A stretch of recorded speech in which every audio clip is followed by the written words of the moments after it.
7. All rights reserved. Tariana Rocha, 2021, Ari Rocha at Sol_cult. What is narcissism? In popular speech, narcissism has to do with vanity and a focus on appearance. It is true that some narcissists use their appearance to get attention at any cost, such as somatic narcissists. However, this is just one manifestation of narcissism. Regardless of the individual style of the narcissist, here we are talking about something specific: narcissistic personality disorder, or NPD. A personality disorder is a pattern of thought and behavior that is very rigid and repetitive. This means that this person would have some extremely striking characteristics that may be harmful both to the individual and anyone who relates to them. 8. All rights reserved. Tariana Rocha, 2021, Ari Rocha at Sol_cult. There are several personality disorders, and each one is marked by an organizing principle, which is the main motivation of those who have that disorder. For instance, for the psychopath, the motive behind everything is absolute control and dominance. They just follow their own rules and screw the world. This organizing principle is presented in all of a psychopath's choices, thoughts and behaviors. Everything they do is for personal gain, sometimes without taking into account the consequences of their actions. For those who have borderline personality disorder, their organizing principle is often the fear of abandonment. Much of borderline's energy is devoted to attempts at avoiding real or imagined abandonment. Finally, in the case of those who have narcissistic personality disorder, their organizing principle is to get narcissistic supply to maintain a sense of identity and regulate their emotions. Amazingly, everything the narcissist does and thinks is aimed at getting this narcissistic supply. The more serious the disorder, the more obsessed the narcissist is by this quest. Narcissists don't display any interest in the real people who are offering the supply, as they are seen merely as suppliers and have no other use. Narcissistic supply is anything that allows narcissists to feel they are the center of attention, superior or always right. Here are some examples that achieve this effect. Filled circle: the fear in your eyes when the narcissist is enraged is narcissistic supply. Filled circle: when your mother says you'll feel guilty if you don't do what she wants, your guilt is her narcissistic supply and allows her to control you. Filled circle: when your friend keeps complaining about various diseases she has but doesn't properly treat, your pity and compassion are her narcissistic supply. Filled circle: monopolizing a conversation with an endless monologue is getting narcissistic supply. Filled circle: causing drama when others are happy just because the narcissist can't take their happiness is hijacking attention for supply. Filled circle: going on family-wide smear campaigns against children when they disobey. All these behaviors are attempts to get some kind of narcissistic supply. Your fear, your guilt, your shame, your withdrawal, your frustration, your failure, your time, your energy, the unhappiness of others, power, status, money, applause, attention, pity, compassion, care, pampering, flattery. All these things are narcissistic supply. Narcissists are, therefore, literally obsessed with getting these things. 9. There is much literature describing this disorder. If we use the DSM-5 by the American Psychiatric Association, we see that to diagnose NPD, patients must have a persistent pattern of grandiosity, need for admiration, and lack of empathy. This pattern is characterized by as greater than or equal to 5 of the following. Filled circle: an exaggerated and unfounded sense of one's own importance and talents, grandiosity.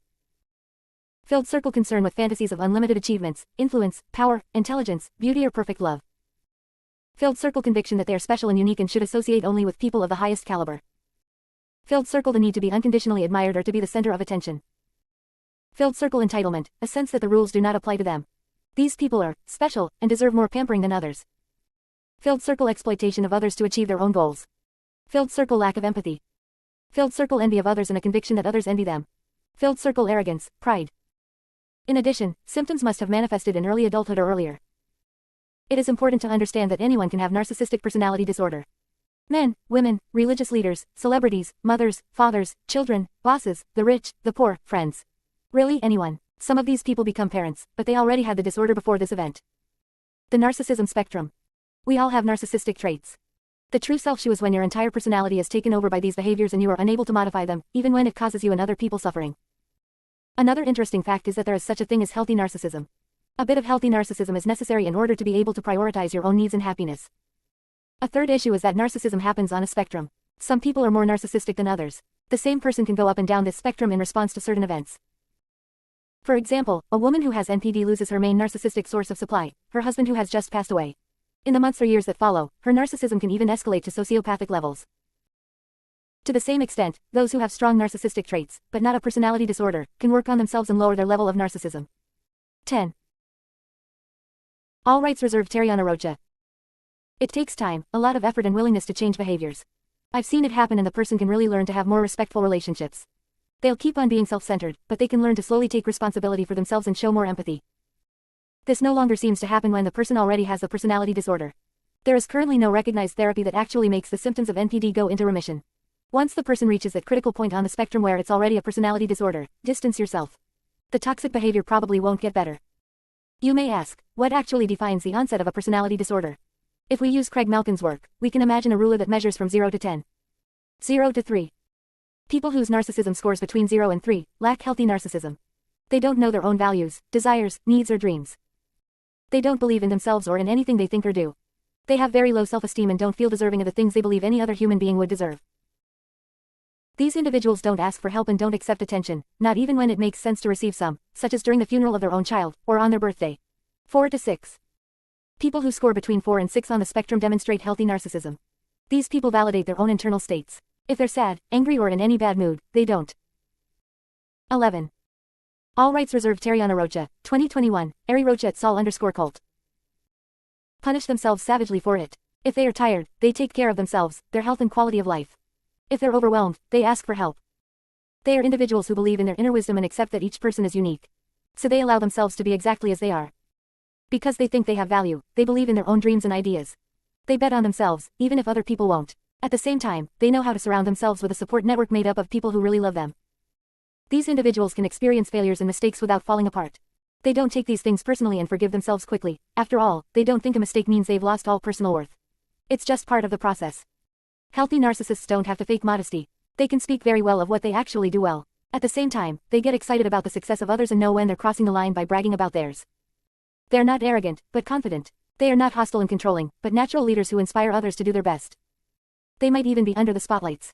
If they are, it is usually in an ethical way and with a specific focus on contributing to humanity in some positive way. 7. By the time we get to 7 on the narcissism spectrum, we're already dealing with a toxic profile. However, the 7 can still work and go down to a 6. People who score 7 are self-centered to the point of lacking empathy with other people in a semi-regular way. However, unlike those who have the PND, they have the ability to insight and can perceive their behavior and also modify it. They're critically sensitive and don't like to admit their mistakes. They may not be mature, initially, to receive criticism. Still, it is possible to realize that they process this information alone and gradually change their attitudes. Anyone who scores higher than the 7th of may have trouble regulating their emotions, particularly their anger. For them, this energy is too intense to tame, so they don't mind punishing others with that anger. Those who deal with this personality style find themselves having to walk on eggs to avoid facing outbreaks of narcissistic rage. With time and work, narcissists at level 7 can learn how to regulate their anger and better communicate their needs. They eventually manage to take responsibility for their emotional responses and behaviors with others. Of course, this is only possible if the person chooses to do this transformational work. 8 to 9. 12. All rights reserved. Tariana Rocha, 2021, Ari Rocha et Sol_cult. Those who score between 8 and 9 on the narcissism spectrum fit into the narcissistic personality disorder category. These individuals systematically fail to recognize people's right to an individual existence. This is because people with NPD do not relate to real people, but rather to their internal fantasies. The process occurs like this. When meeting someone new, narcissists take a mental snapshot of this person and from that moment on they no longer relate to the physical individual, but rather exclusively to the internal image. Remember how narcissists feel a giant inner void. Many narcissists also feel a deep sense of being inadequate, particularly vulnerable narcissists. To compensate, they might need to see themselves as being special, superior and deserving of obedience and other people's resources. To maintain this self-image, they need you to behave according to their role for you in their special sphere of fantasy. For example, when narcissists begin a loving relationship, they go through the initial phase called idealization. During this period there is love bombing and they pour abundant amounts of attention and affection onto their future victims. They are no longer relating to the physical people themselves, but rather to their internal image of them. Since narcissists need to see themselves as perfect, they need the person they have a relationship with to be perfect as well, at least temporarily to justify the idealization phase. After all, if they are so superior, they wouldn't give their time to just anyone. In this state of semi-psychosis they can block, for a moment, any perception of their new lover's flaws. This new partner needs to be amazing just to make them look amazing. The fantasy begins to crumble when the real person doesn't follow the script, of which she is not even aware. When she acts like a human being with her own flaws and desires, the narcissistic fantasy bubble bursts and the abuse starts to escalate. You, adult grown child of narcissistic parents, also exist only as a function of the narcissist's ego.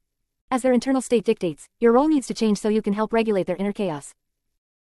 Within the narcissistic family, the roles that the narcissist needs the children to take on are the roles of the scapegoat and the golden child.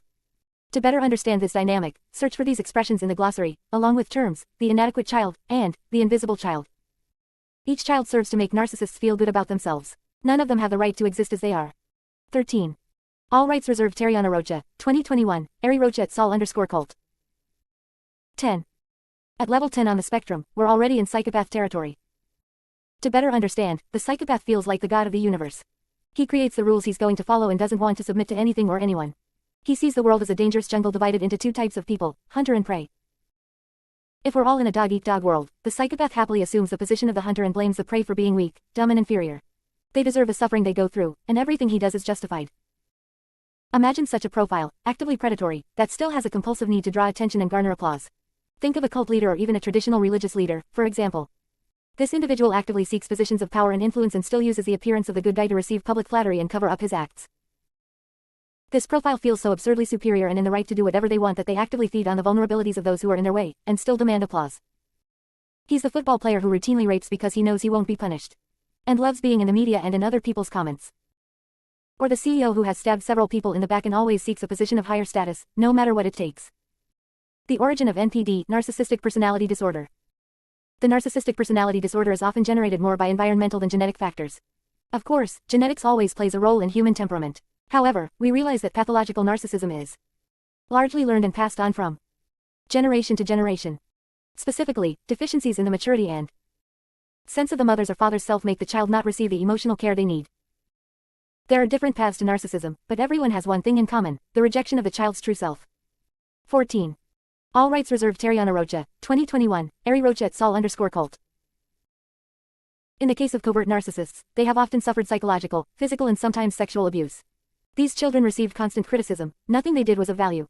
Their mere existence was treated as an offense. They heard that they would never be worthy people and that they were guilty of the unhappiness of others. They were cursed and humiliated over and over again and had no right to be who they are.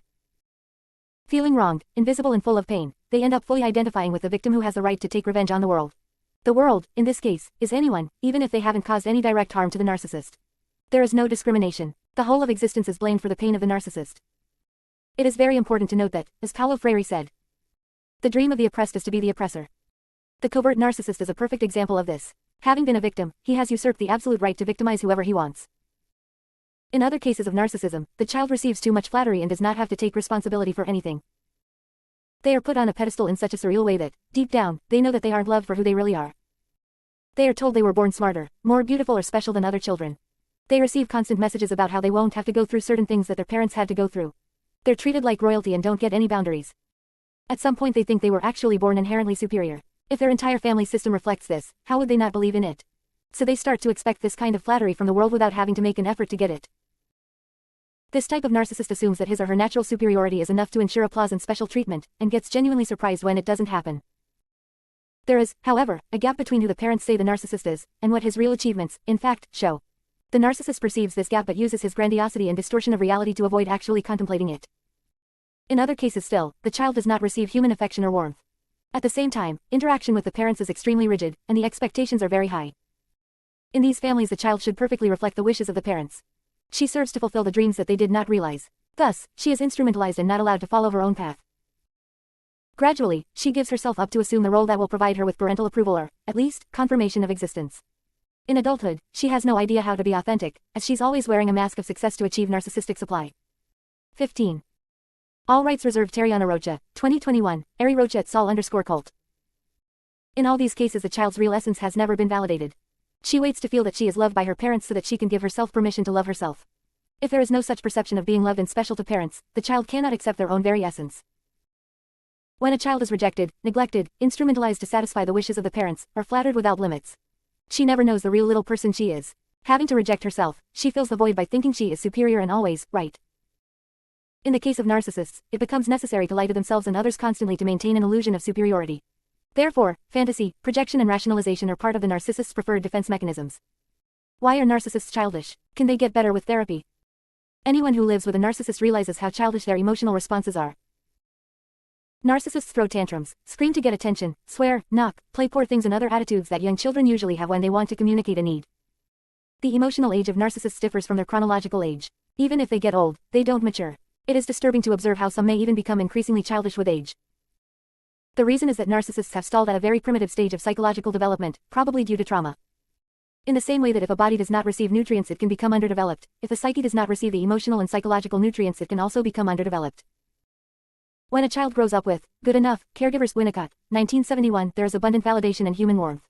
Their emotions are not minimized or ridiculed. They are heard and taken into consideration. They manage to go through increasingly evolved stages of psychological development. What allows the passage to another stage is the satisfaction of the child's needs in the current stage. If these needs are not met, they are stored in the individual's subconscious mind in the form of trauma. 16. All rights reserved. Tariana Rocha, 2021, Ari Rocha at Sol_cult. It is as if that moment of trauma is internalized in a small mental film that the unconscious repeats in the event of any future trigger. This short film captures the psychological state of the child who suffered the trauma. Her way of seeing the world, of feeling and reacting is recorded according to the child's stage of development. The human being cannot mature until this inner child receives what he needed to have received in childhood. This is the basis of therapy. It is possible today to create conditions to satisfy the emotional needs of the wounded child that exists within all of us. This time, a trained therapist and not a narcissistic mother or father would support the pain of the inner child with love and understanding. In the therapeutic relationship, a second chance is given to this child so that he can finally grow up and go on to another developmental stage. This, along with training and taking on new responsibilities, results in more mature attitudes. Narcissists suffered a frustration in normal development and became trapped in a child's painful psychological state. The problem is that they think they are too unique and too special to be helped by a therapist. In the case of the grandiose narcissist, he sees no problem with his behavior and really thinks he's better than the others. In any case, they have no motivation to change behaviors that clearly work very well to extract narcissistic supply and keep everything as it is. These profiles don't usually seek therapy, and when they do, it's usually under third-party pressure. At this time there is no validated therapy for the successful management of NPD. The issue is not only the method, but the fact that narcissists are exceptionally resistant to change, and the disorder itself makes it hard for them to confess that they have any problem. Why do narcissists have children? As narcissists have limited empathy and a pattern of exploiting others for personal gain, this extends to their children as well. In practice, it means that they have children to achieve personal goals, not by the experience of knowing the person the child is itself. There could be several possible objectives, among them: filled circle to escape from a toxic family through a pregnancy and a marriage. Filled circle to create a bond or dependency with the child's parent in order to force a relationship, even if they would rather be single. Filled circle to shape a small human being according to his short and long-term emotional and financial needs. 17. All rights reserved. Filled circle to train this person to be and do everything the narcissistic mother or father desires. Thus, they may receive unlimited attention, love, and obedience, as they feel they deserve. That's also why narcissistic parents emotionally blackmail them by mentioning everything they did to raise their children. They see it as an investment that generates an internal debt. If they went through the trouble of raising children, sure they have an obligation to be and do what the parent says. What's a narcissistic family like? In families where there is a primary caregiver who has NPD, or even strong narcissistic traits, there are some patterns. It is interesting to note that these patterns are repeated even if they are in different countries or in families of different classes. The following are some common patterns in families where there is at least one narcissistic parent. The existence of the scapegoat and the golden child. These families have a favorite child and one who serves as a collective punching bag. The preferred child is the golden child, who is chosen to perfectly reflect the wishes of narcissistic parents. It's like he's their training pet. They exist because the narcissistic ego needs outside proof that it's the best. The golden child's job is to give up his real personality to become whatever makes his narcissistic parents feel good about themselves. For more details about the golden child, visit the glossary. Other than this, the narcissistic ego also needs a punching bag. This punching bag is a container for the entire projection of the narcissist's shadow. Whoever fills this role is the scapegoat. He allows everyone to blame him for issues that have nothing to do with him. The family just pretends that the problem is always the scapegoat. This way, no one needs to take responsibility for anything. For more details about the scapegoat, visit the glossary. Apart from these two roles, there are also the invisible child and the inadequate child. However, they are not mandatory roles in narcissistic family composition. To learn about these roles more deeply, visit the glossary. Here I will leave a brief explanation. The invisible child has no specific function for the narcissistic ego. There's already the scapegoat to blame and hate, and the golden child to put on a pedestal. The invisible child ends up being exactly that, invisible. She is not mentioned, she is excluded, and sometimes the friends of the mother or narcissistic father do not even know that this child exists. In the case of the inadequate child, her fate is different. The narcissist sees in her the opportunity to create a lasting dependency, perfect for the extraction of narcissistic supply. For this child is treated as being extremely fragile, with various types of deficiencies, unable to mature normally. She's the sick little girl, who can't do anything and needs mom and dad to do it for her. She is trained to believe that she will never become a normal, money-making adult person. 18. All rights reserved. Tariana Rocha, 2021, Ari Rocha at Sol_cult. Finally, in families where there is an only child, he must play all the roles himself. Total obedience is expected, approval is conditional. Every family has stories about themselves. Just as the golden child and the scapegoat are part of the narrative of the narcissistic family, there are patterns that are defined by the family system and that should be obeyed. These familial patterns might be, for example, filled circle: everyone has to go to church. Filled circle: everyone has to take emotional care of their lonely, bitter mother. Filled circle: everyone has to please the psychopathic narcissistic father. Filled circle: everyone has to be bitter and frustrated with life. There is no tolerance for any attempt to deviate from established standards. Family members who attempt to do so will be defamed, punished, or discarded. You have to choose sides. Narcissists remember and throw people against one another to feel alive and in control. To get the approval and love of the narcissistic person, you need to hate their enemies as well. Even if it means distancing yourself from people you love, but that the narcissist doesn't approve of. Its members often suffer from complex post-traumatic stress disorder, CPTSD. OCPTSD is a psychological and physiological response to repetitive and prolonged traumatic experiences, with no hope of salvation. This disorder will be explained further on, or you can visit the glossary now. Walking on eggshells. A very common experience of those who come from a narcissistic family is the feeling of walking on eggshells. It gives the impression that, at any moment, something chaotic is going to happen. It is often difficult for children to understand what the rules that need to be followed. What do they have to do to avoid this chaos? This creates an emotional climate of insecurity. The family home does not represent a safe haven. When you think about family reunions, instead of feeling excited and happy, the person is already tense and sometimes can't even understand why. In adulthood, we realize that many children of narcissists do not know how to be calm and do not know how to have healthy relationships, because they need the constant threat of danger. Some do not know how to work without pushing themselves to inhuman extremes. They need to be workaholics to feel 19. All rights reserved. Tariana Rocha, 2021, Ari Rocha at Sol_cult. The routine stress. They seem to be looking for chaos and drama to get back to the familiar pattern. Comparison and competition. No one can be simply who one is in the narcissistic family. The person has to feel superior or inferior as compared to someone else. Why can't you be like your brother? The neighbor's son did this and not that. At your age I could already do that. I'm older, I deserve it more. When we feel good in our essence, inspiration moves from the inside out. Our motivations and purposes bubble from the heart, from the inside. That's such a strength. When you act from an inner knowledge, it seems that the whole universe offers support. However, this is only possible if you are allowed to contact your own essence and express it, and remember, the narcissist does not want this to happen. Narcissistic abuse specifically aims to erase the other person's sense of autonomy and self. Unable to access their own essence, narcissists can only measure value from external patterns and comparison. When we train to look inside, we realize that within lies an oasis of strength, love, patience, beauty and nourishment for the soul. If you make a point of comparing yourself to something external, you will always find someone better. Therefore, it is simply not safe to derive a sense of identity or self-esteem from comparisons. The more a person tries to be happy wearing the mask others want, the less they can simply ask their own heart. What really makes me happy? Train yourself to systematically calm down, focus and ask yourself, show me the path to my real essence and happiness. This generates trust, inner peace, and a sense of self. Role reversals. Parentification. In healthy families there is an awareness that children are particularly vulnerable and need their needs to be cared for by adults. The family creates a nutritious environment for the development of that tiny and totally dependent being. 20. This happens in different ways. Filled circle. Through emotional incest, where narcissistic parents use their children as a fake wife or husband.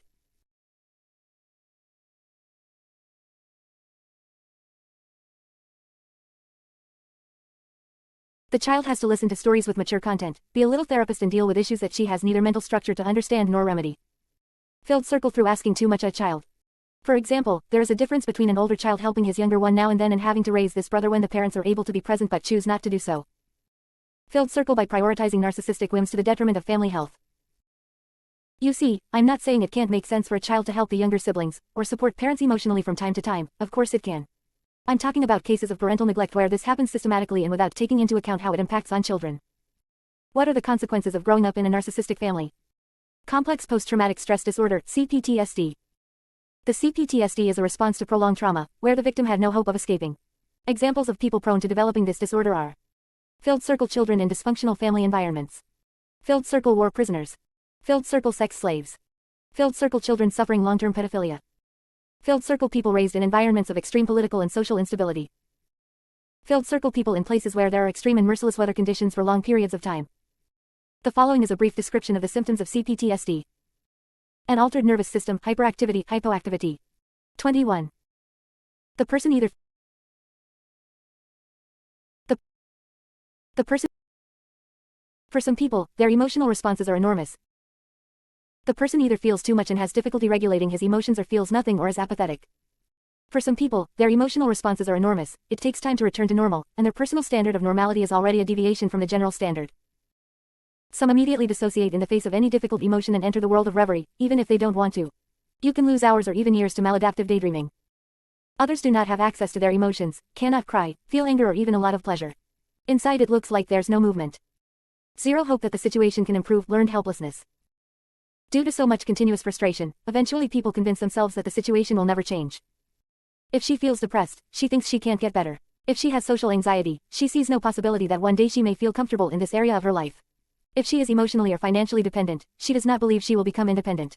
The person who has CPTSD has difficulty seeing a future that is different from the present. Low self-esteem. Unlike those who have only simple post-traumatic stress disorder, the complex version affects one's identity, self-esteem and worldview. For example, a person who is kidnapped may have the trigger of always thinking it can happen again. She can relive the moment through flashbacks and intense emotional responses. However, she does not believe that she has no value as a person. She doesn't start to see herself as inadequate and useless. She is not filled with shame, and the feeling of being born crooked. 22. All rights reserved Terry. She simply is afraid and has high anxiety. Her self-esteem remains intact. In the case of CPTSD, the individual often finds himself worthless and bad. Tendency to blame yourself for the abuse suffered. The CPTSD creates a bizarre survival response called trauma bonding or trauma bond. You know that Stockholm Syndrome thing where hostages fall in love with their kidnappers. Yes, when the person is in a constant state of danger and does not know when the next blow will come, he ends up clinging too much to any crumb of love. Abusers use a tactic called intermittent reinforcement. They intersperse long periods of abuse or neglect with some crumbs of good times here and there.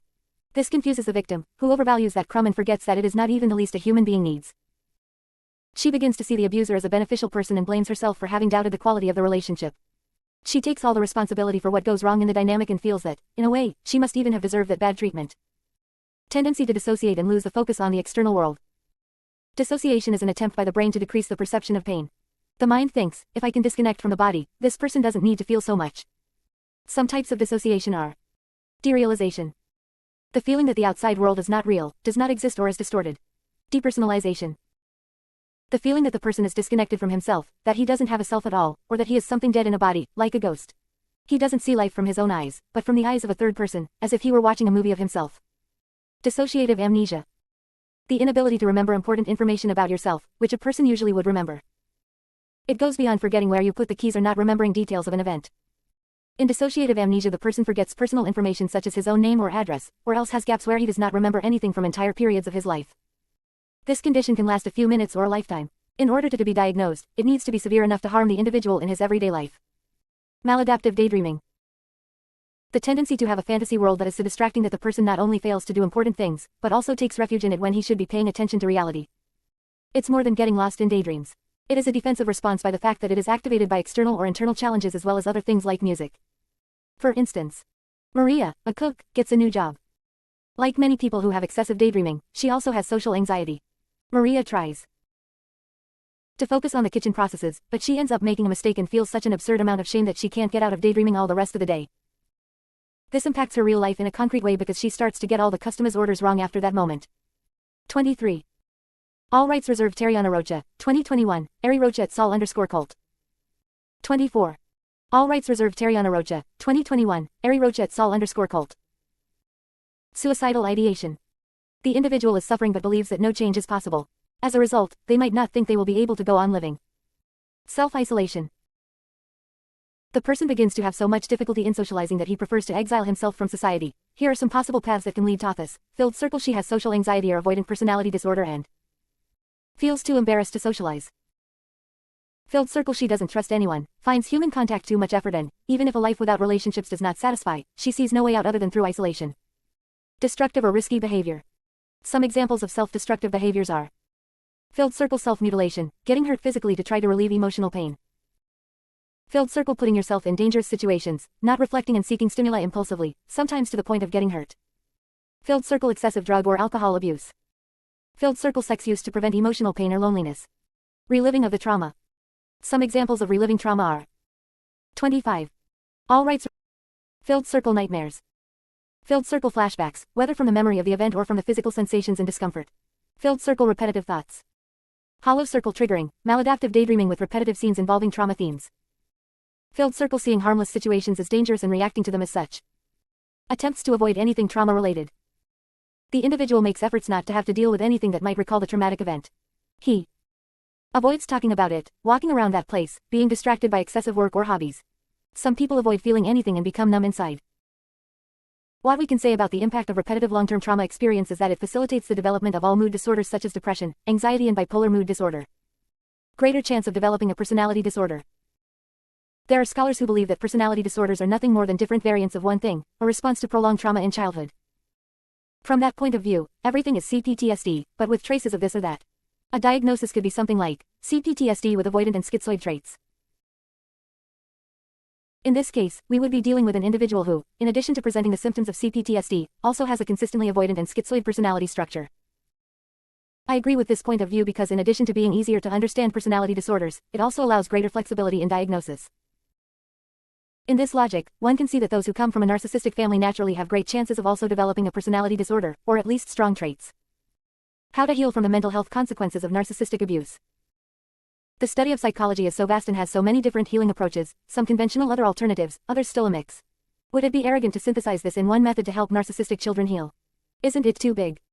I won't pretend that I know all things and that I would know how to solve your problems.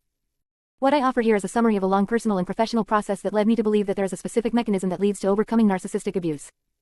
The mechanism is simple to understand. If the consequence of narcissistic abuse is that the victim gives up his true self for the sake of the bond with the narcissist, then every attitude aligned with the true self, even at the risk of losing the bond, is the solution.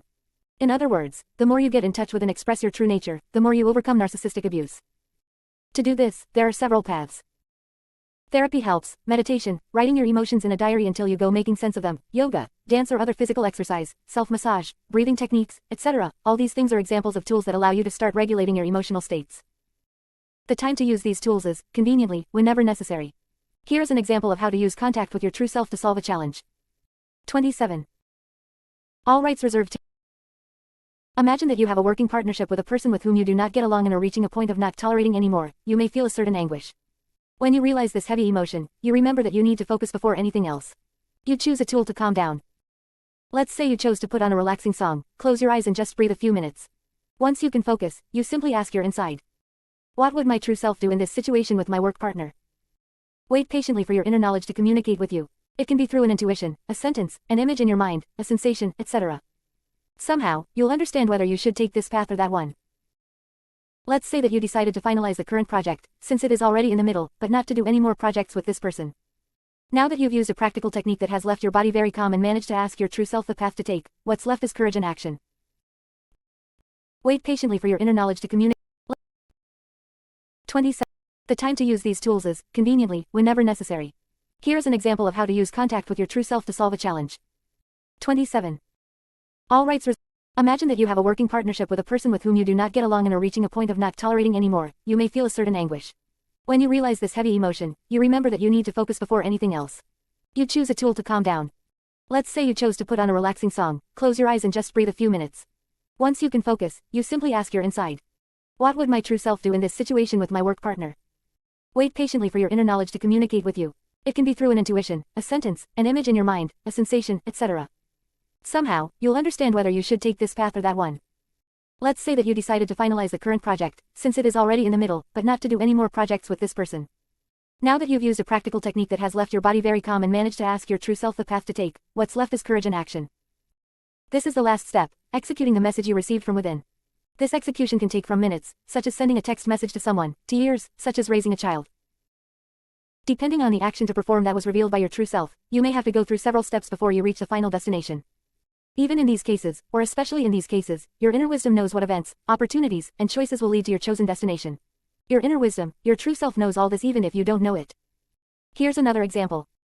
Let's just say you found out that your husband is a sociopathic narcissist. Let's also say that you are financially dependent on him and are depressed and have no strength to do anything about it. 28. All rights reserved. Tariana Rocha, 2021, Ari Rocha at Sol_cult. If you ask your conscious mind what the next step is, it might not see anything. But if you ask your true self, show me the next step, it will offer means, direction and resources for the first step of his journey to take place. Your wisdom also knows what the next step is, and the step after that, and the next, and so on. Until you get where you want it. Did it make sense? To recap, I would like to briefly summarize what we have seen so far. Narcissistic abuse drives the victim away from his true self, which is his essence. Any attitude that is an authentic expression of your true self will have a healing effect. To access your true self, you need to be able to regulate emotions and focus. Then just ask yourself, what my true self would do, or something along those lines, and wait for an answer. Finally, it also takes the courage and action to execute the message revealed by your true self, even if this execution takes years.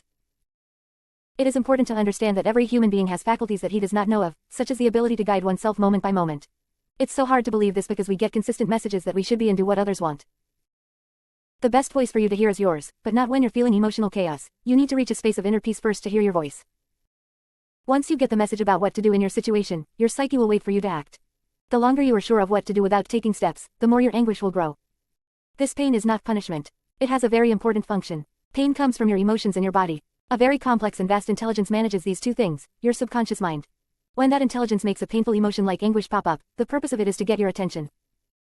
Pain is a wake-up call to a situation that requires attention and perhaps medication. Pain signals that something or some situation is going wrong and that you need to modify it for your own safety and happiness. 29. Alright. As long as you don't act, don't be surprised if emotional discomfort, anxiety, anguish, hopelessness, or depression increases. Your psyche is screaming, you need to follow your true self. You need to follow your true self. You need to follow your true self. Sometimes your inner wisdom doesn't want action, but acceptance. Maybe you're pushing the bar in an irremediable situation. Maybe it's time to accept that you're powerless to change anything. In such cases, there is no action to take, rather, there's a kind of surrender. The recognition that there is nothing to do there, that you can stop fighting with life, that you are ready to let go of a result you expected. Regardless of whether the solution is action or acceptance, everything I have said here can be summarized in the Serenity Prayer. May God give me serenity to accept the things I cannot change, courage to change the ones I can, and wisdom to distinguish between them. Whether action or acceptance, the things I cannot change, courage to change the ones I can, and wisdom to distinguish between them. Whether action or acceptance, emotional pain points to the need to take one of these two paths. As long as you don't take it, there will be pain. On the other hand, following your true self is usually hard as hell. It doesn't care if what it asks is politically correct, if your family will like it, if you're going to lose friends and relatives. It wants personal fulfillment at any cost. It uses its emotional responses to guide it, step by step, moment by moment. That's why it's so important to be attentive to your day-to-day life and not lost in distractions, in daydreams or thinking compulsively. The person who does not pay attention to their physiological and emotional responses cannot access the messages inside. The unhappy wife who spends the day in excessive daydreaming can't figure out how intolerable her marriage is, because in her fantasy world things are cool. So she ends up staying in the relationship longer than it would be healthy. The workaholic who is distracted by work does not have time to realize his own pain. It's best not to stop and face the inner emptiness. By developing the habit of responding to pain by calming down and listening to the message of the true self, you have two practical gains. 30. All rights reserved. Tariana Rocha, 2021, Ari Rocha at Sol_cult. 1. You learn to manage your emotions. 2. You act or accept, to turn toxic situations in your life into circumstances capable of making you happy. You also gain better relationships, a job more aligned with your values, a more peaceful home, more trust, less anxiety, and a host of other gems. The more you act or accept, as your true self guides you, the more you realize that the consequences of this are incredible. You become convinced that you are the best person to guide yourself and your life will turn into something that is delicious. All this creates a much better existence than what you experienced with a narcissistic family. Suddenly, you're indifferent to your family or your neighbors, you don't use your energy to think about them. Instead, you invest in your courses, hobbies, studies, relationships, leisure and projects. You give yourself permission to err, test things, have fun, create projects, end unnecessary cycles, be spontaneous, finally, do what your essence tells you. You see, it's not that those problems cease to exist. This is not a realistic expectation. Problems will always exist, and since that's the case, we can focus on improving our responsiveness to them. In fact, this is what changes our resilience, patience, capacity for self-acceptance, taking responsibility for life and happiness and giving ourselves another chance. We're the ones who change and become bigger than the problems. What makes you bigger than your problems is knowing that you have an incredibly accurate intelligence to rely on in the moments of trouble. When you see that you have that inner strength, and that it really works, you fear the problems to come less. I assure you this strength is incredible, but you're the one who has to use your own life as a lab to see if it's true. It's good to allow yourself to test several things, forgiving yourself for every mistake and allowing yourself to play around until you'll figure out how to make yourself happy. 31. All rights reserved. Tariana Rocha, 2021, Ari Rocha at Sol_cult. Your CHC Custom Healing Curriculum. I have news for you that is, at the same time, wonderful and ironic. You have one more ally on your healing journey besides your true self, and I call it your CHC or your Custom Healing Curriculum. Your Custom Healing Curriculum are the challenges that spring your way and require you to mature. That's why I said this ally is a little ironic. Basically I'm saying that your frustrations are actually a map to your personal accomplishment. To make peace with these bummers, and enjoy the power of CHC, you need to learn a specific skill, to be able to turn an obstacle into an interesting challenge. An extremely simple and powerful way to do this is to simply look at the challenge before you and ask yourself. There is some reason that this situation is happening. What is the lesson or skill I have to learn to turn this problem into learning? This question is powerful because it forces us out of the position of, I can't believe life is making me feel like it again. And allows us to step into, I see that this situation has come to show me something I have to learn. The first position offers no possibility of finding a solution. While we just get upset about a challenge, you can't see the lesson hidden in it, and that's very serious. Every challenge brings precisely the most important lesson for your journey, at this particular moment. Think about it, if you always find yourself facing the same problem, it is because you have not learned some lesson. When you really dedicate yourself to training in the new lesson or skill, it's no longer a problem because you already know how to deal with it. We can understand, intellectually, that all challenges are designed in such a way as to force you to expand. Even so, what ends up happening is that at the time of the challenge we do not see it as an opportunity for growth, but as a pain in the ass. While we have that attitude, we can't focus on finding a solution either. From that position, you don't have personal power. After all, if you are the victim, then you feel unable to. We can understand. While we just get upset about a challenge, you can't see the lesson hidden in it, and that's very serious. Every challenge brings precisely the most important lesson for your journey, at this particular moment. Think about it. If you always find yourself facing the same problem, it is because you have not learned some lesson. When you really dedicate yourself to training in the new lesson or skill, it's no longer a problem because you already know how to deal with it. We can understand, intellectually, that all challenges are designed in such a way as to force you to expand. Even so, what ends up happening is that at the time of the challenge we do not see it as an opportunity for growth, but as a pain in the ass. While we have that attitude, we can't focus on finding a solution either. From that position, you don't have personal power. After all, if you are the victim, then you feel unable to overcome the challenge. 32. All right. It's delicate what I'm going to say now, because it seems unsympathetic to people's pain. However, in my view it is the most empathetic thing possible. Although what I'm going to say is hard, it's the only thing that'll lead to possible salvation. While we feel victims of a situation, even if we have been victimized ourselves, we do not see ourselves as the protagonists of our story. Consequently, we can't find a way out. For example, while I thought I could never be free because I was afraid of my mother's reactions, I was always going to see myself as a victim in the situation. From the moment I began to ask myself, how can I find a tiny bit of personal power in this terrible story? Then this little line of possibility began to reveal itself to me. I realized that I was choosing to let my mother's fear dictate my behavior. I could decide to go my way, no matter what it took, regardless of her attitudes. Of course, it caused a crazy amount of fear. However, as long as I didn't make that decision, I would never really be free. Sometimes our feeling of helplessness comes from refusing to make any decision that is painful as hell but is the only road that leads to liberation. Another example. When I started working with children of narcissists, I had nothing but my informal studies and my personal experience. I wasn't a psychoanalyst or a coach. I wasn't a business owner. I felt that this would be an obstacle if I wanted to be seen as a competent professional in the area.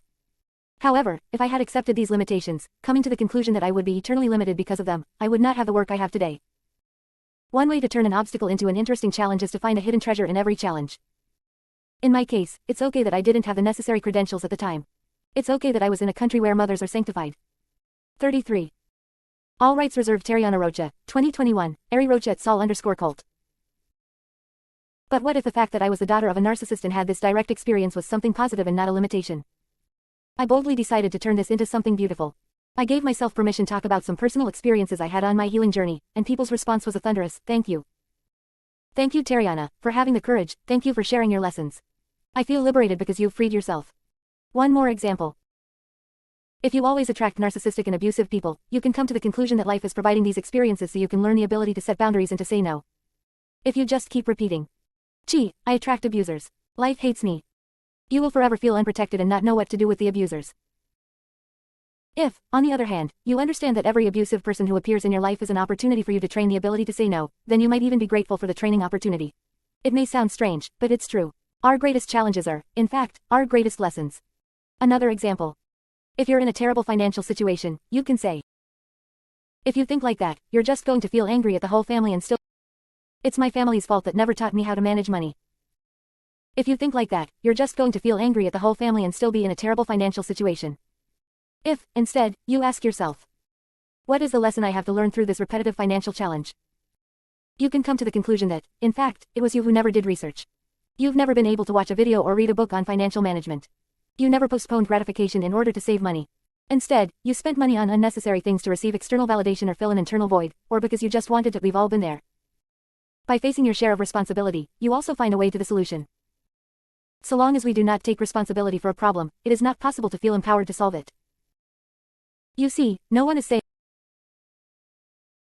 that your anger is not valid and that you, in fact, have not had a hard time with your family, with other relationships and in many situations. The question is not whether or not you were victimized. If you're reading this PDF, I imagine you came from a toxic family and in that case you were a victim.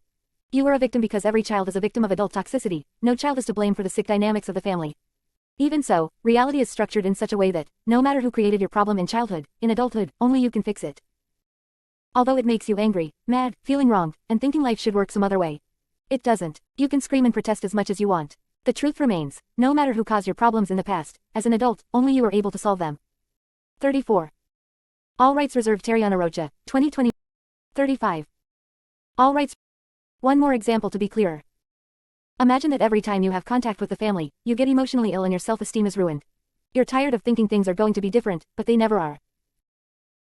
Because you feel too inadequate to have a supportive network of friends, you end up being afraid to give up the few people who already exist in your life, in this case, your toxic family. You get mad at yourself for going back to the family environment, time after time, just to get hurt again. Deep down, you know that the dynamic will never change and that as long as you can't find more nutritious people to relate to, you'll always have emotional reliance on your parents.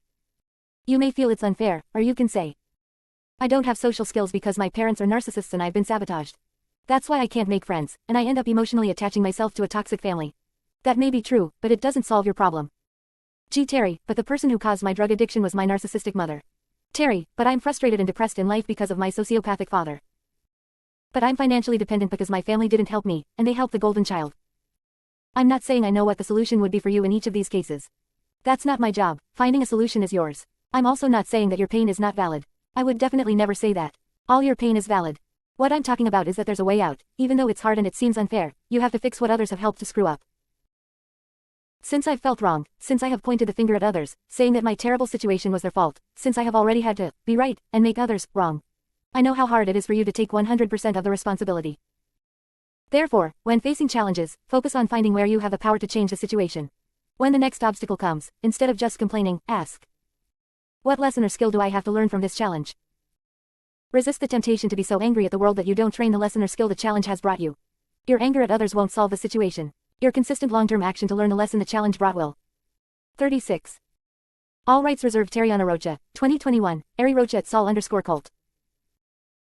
From this point of view, there are no problems but lessons to be learned in your custom healing curriculum.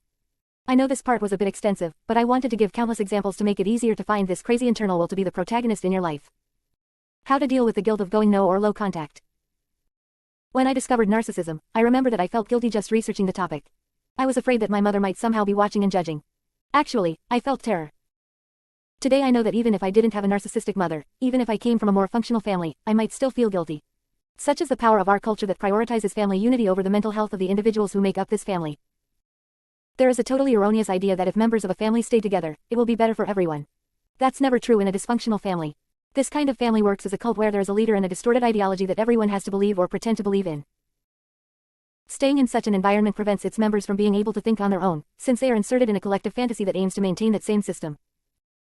Anyone who has no contact or reduced contact with a toxic family can explain how distance facilitates one's ability to identify their own internal voice. Still, physical distance alone doesn't cure anyone, but it facilitates a connection with your true self, since when you're close to the family this is not so easy. The dynamic in the narcissistic family is often that we do everything to gain approval and be part of it, and nothing works. Or even, we try to make our parents happy, and they refuse to change any behavior. Then we realize that we didn't have that power to make anyone happy, but ourselves. All of this makes you sick. Living a life away from your true self, trying to be well seen by your family makes you sick too. 37. All rights reserved. All this generates toxic guilt. In the narcissistic family, guilt is used as a tool to keep everyone in the system. That's why you're totally expected to feel guilty when thinking about distancing yourself from your parents, or even when researching narcissism. I'm here to tell you that this guilt passes as you identify and respect your own needs. The more you manage to become happy and healthy in your new life away from your family, the guilt disappears. I'm going to tell you a little story to exemplify. When I cut off contact with my mother, I felt a lot of cognitive dissonance. Basically, it seemed that there were several Tarianas inside me, each with a point of view, and they were all in conflict. Some of these Tarianas were screaming desperately for me to settle down and leave everything the way it was. They used to say things like, I'm overreacting. Maybe it's not even that bad, I think I can take it. I must be distorting things. I'm a terrible daughter. What kind of person cuts off contact with their mother? On the other hand, there was this other, wise Tariana. She simply repeated, keep your distance, keep your distance. When I heard this voice, I felt peace. Even if there was guilt present, something inside seemed right. Even if there was guilt present, something inside seemed right. It was the voice of my intuition. Reality is complex, we can feel a lot of things at the same time, complex or not, and internal. Knowledge told me that that was the right path. For me. That same knowledge was also telling me to explore some desires and curiosities of mine. 38. All rights reserved. Tariana Rocha, 2021, Ari Rocha at Sol_cult. I decided to test whether this inner knowledge really knew how to guide me. I obeyed its instructions and realized that guilt began to visit me less and less, until it totally stopped. Apparently, if I only identified and respected my real desires, as socially incorrect as they were, the less the guilt was present. I realized that by honoring and obeying my own voice, I was creating far better consequences than I generated when I had contact with my mother. That's what I want you to know. If you don't just cut off contact with your mother but do it specifically to learn to listen and live your voice, there's no way it could go wrong, there's no failing, you'll never regret deciding to respect your own essence. The first few months we cut off or reduce contact are the most difficult in terms of cognitive dissonance. The internal outcry of guilt and terror can be intense. But now you know the way. Calm down, contact the voice of your true self, and obey whatever it asks of you. I know it seems difficult, but remember that it is possible and that several people have done it before you successfully. Speaking of your inner voice, it can ask for something like distance or something like a new haircut. It may want you to take a dance class or reduce your workload. It may want you to drop a course you're taking or start another one. Listen to it at each challenge and go on testing what happens when you obey it. You'll see that literally there's no way life can go wrong when you listen to your intuition. Understand that I'm not saying that the process is easy and painless. It's not. There are times of war, conflict, and deep pain, but the reward is usually a lot bigger than we can ever imagine. Therefore, it is always worth starting to hear your own voice, because in addition to not being able to regret it, the harvest that comes along is usually surprising. That's how you deal with your guilt, respecting your true self challenge after challenge. In time, guilt starts to fade away. How to create emotional independence and psychological distance. 39. All right. Being alive is a process of entering the world in total and absolute dependence and what imprisons us to dysfunctional people and groups is our emotional or financial dependence. Being alive is a process of entering the world in total and absolute dependence and, gradually, individuating. It is understandable that obstacles occur in this journey, keeping the individual trapped in some stage of this adventure. When it comes to emotional addiction, it's nice to ask yourself what you usually do to be loved. Much of our dependence comes from the fear of losing someone's approval. The problem is that we fail to discover and create our true self for the sake of some mask that can receive some approval. Of course, in the case of narcissistic parents, the situation is even sadder. Not only do we wear the masks for approval and give up our real essence, but we never win that approval. If it never comes, there are two paths we can take. The first one is to continue wearing the mask and maintain the patterns. There may be many paths to happiness, but I believe that none of them involves failing to satisfy our own emotional and existential needs. This path, in my view, can only lead to a psychic and even physical illness. The other way is to go through a mourning of that relationship. Because it's going to die if it depends on you having to hide your true self. If you're dealing with people who have NPD, there's no chance your true self can exist in this relationship unless you set boundaries relentlessly and get drained in the process. From the moment you have an independent way of thinking or acting, the relationship will suffer. When this happens, we manage despair, the fear of being alone and internal guilt and get used to the idea that it makes sense to end that relationship. In order to really make sense, it's good to convince yourself that life will be better after all this turmoil. The important thing is to be able to answer this question. Why does it make sense to let this relationship with a narcissistic personality die? At some point, consider creating a list of answers to that question. Add what sprouts in your mind and include all the amazing things you'll learn while building a much better life away from narcissistic abuse. Here are some examples of things you could put on the list. It makes sense to let narcissistic relationships die, even if it's with my mother-father. 40. All rights reserved. Because. Filled circle deep down, I don't want to have contact with them. It's bad for me. Filled circle I'm getting psychologically, physically sick. Filled circle I literally don't tolerate it anymore, I already think about suicide, I have panic syndrome. Filled circle I've tried everything to make this person happy, nothing works. I proved it's not my fault or responsibility. Filled circle I will never win the approval I want, so I try. Filled circle I want to be friends with healthy people who really love and accept me. I'm willing to learn to choose and relate to these people only. Filled circle I want to make dreams come true and experience adventures. Filled circle I desire freedom. Filled circle I wonder who I am. I don't know myself. Filled circle I need to find out my values. Filled circle I want to create a life aligned with my values. Filled circle I would like to know what a healthy, loving relationship is. Filled circle I want time and space to heal from some sexual trauma. When I get on my feet, I can go to therapy. Filled circle I want to listen to myself and discover my gifts. This list will help clarify the end result of all this effort to create psychological distance. Another question that is great to answer is, if I allowed myself to be and act the way I desire, would I lose someone's love? Whose? The answer can be revealing. It's amazing the things we do for other people's love. I always get surprised when I find some artificial limitation of mine, created by my fear of losing someone's approval. In attempt to win this approval, we can. 41. All rights reserved. Tariana Rocha, 2021, Ari Rocha at Sol_cult. Filled circle marry the wrong person. Filled circle follow the wrong career. Filled circle feel empty inside. Filled circle choose to stay in abusive relationships. Filled circle never know who we really are. Filled circle develop psychological disorders by depriving ourselves of our own essence. Filled circle put ourselves in risky situations. The questions I've asked so far have served to help you connect with the desires of your true self, but this is also a moment-by-moment process. What I mean is that knowing your true self, which is synonymous with creating psychological distance from parents, takes place at every moment. It's not like today you're just broken, and you need years of therapy to get over your condition and get to know yourself. Not at all. In fact, your true self is here, right now. It only exists in the present moment. It's that voice that talks to you from inside when you learn to pause and get grounded, which we mentioned earlier in this booklet. Don't think of your true self as something far and inaccessible. The more you get used to pausing throughout the day and asking yourself, what does my true self want in this situation? The more psychological distance is created. Remember, knowing what your true self wants is one thing, executing it is another. Faced with each situation, your true self will probably ask for action or acceptance. Obey that intuitive message received from within. Easier said than done, Terry. 42. All rights reserved. I agree. Even more so when being yourself means you can lose some of the most important people in your life. In this case, the goal is training. Think that it will become easier and easier the more you simply obey your true self. You don't have to punish yourself for having that difficulty. Just look at it as training, expect a degree of difficulty and that's fine. How to take care of yourself. One of the greatest skills you will have to learn, if you want to heal from emotional wounds, is being caring and loving with yourself in the worst moments. Children of narcissists often have a ruthless internal critic. That is, bad days or moments of vulnerability are not allowed. Instead of being patient with themselves, they'll punish themselves. The internal critic despises the vulnerability responses we have, so that emotion can never be easily processed when he's around. For example, if you send a message to a crush and don't receive a response, you may feel rejected. This feeling of rejection is the first emotion you feel and it's already difficult. It gets even harder when there's a second emotional response that comes after the first, in the form of criticism for feeling weak in the first place. Usually what happens to narcissistic children is that first they feel vulnerability in the form of a painful emotion like rejection. Then their internal critic judges the fact that they felt such weakness. The internal critic has contempt for any sign of imperfection. It says you should be more mature, strong, independent, intelligent, beautiful, thin, rich, etc. By the way, it always has something to say. Because of the internal critic, instead of dealing only with rejection, you have to deal with two internal responses simultaneously. Rejection and the critic which won't stop bothering you and making you feel inferior because you felt a little down. When we talk about being loving towards oneself, we are talking about allowing the first emotional response of vulnerability to happen without criticism. Instead of responding as the inner critic, respond as a warm, loving, patient and maternal paternal energy. 43. All right. This loving internal response to your own imperfection is what cures low self-esteem. I'm going to exemplify it. In the beginning of my YouTube experience, I kept criticizing everything I created. It was never good enough or ready to be exposed to the world. In this situation, I felt fear as a first response of vulnerability, and as a secondary response, my internal critic said that I had nothing useful to give to the world. It's impossible to take steps and complete any project by putting yourself down internally that way all the time. Especially when you're already afraid. What I started to do was simply stop telling myself these messages that I wasn't good enough. I challenged myself to go within and find a source of unconditionally loving energy.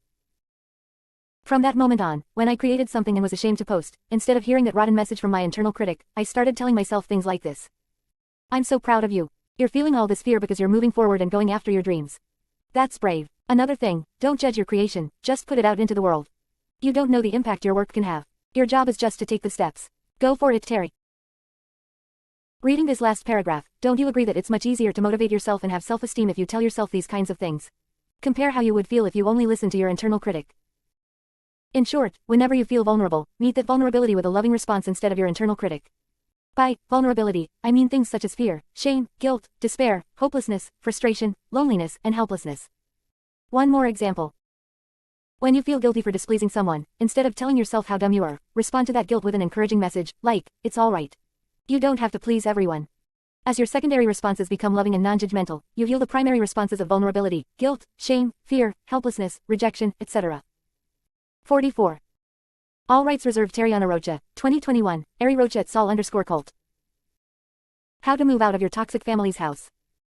For me, the process of moving out boils down to this: set goals and have leaving home in mind every day. It's hard to see anything as possible if it feels like it's too far away. The dream of moving out has to stay close to your heart. That dream needs to be nourished with your attention. It's okay if you're too far from being able to do that. The important thing is to decide that this is the only final destination you accept, even if you have to walk at a snail's pace. Delete the possibility of living eternally with your parents from your mind. Plan your way out in such a way that you can burn that bridge and not have to go back. Once you have set this goal, do 1% every day and forgive yourself for the rest. 1% may seem like little, but for children of narcissists who usually have mood and personality disorders, some of which make it difficult to focus, this is a lot. Even more so when you are depressed in bed, with suicidal ideation or panic syndrome. Believe in the cumulative power of that tiny 1% of consistent effort. Honor your turtle steps. I decided when I was 16 years old that I needed to leave my family home. I told myself I'd make plans to get out and never go back. I promised myself I wouldn't ask for any help from my parents because that would generate some eternal debt. I didn't know anything about narcissism, but something inside me said I had to become independent. 5 years passed before I got a job that paid me enough to get out. I had been working for 5 years, but I still didn't have enough income to survive on my own. 45. Finally, at 21 I discovered aviation. Becoming a flight attendant gave me the opportunity to move to Sao Paulo, away from my family. In those 5 years I kept an eye on my goal, to become independent enough to never have to go back. In addition to this tip of always keeping the end goal in mind, I have 2 other suggestions. The first is to plan a step-by-step process to get out. Really analyze the steps you need to take. Even if you don't have any idea how this could happen, research how other people did it and come up with your own plan. Ask people in support groups for children of narcissists how they moved out. Draw the main steps from these stories. Structure these steps into a list of actions to take until you achieve your goal. It can be a list of a few steps such as: filled circle, get a job. Filled circle, find a few friends to rent a house.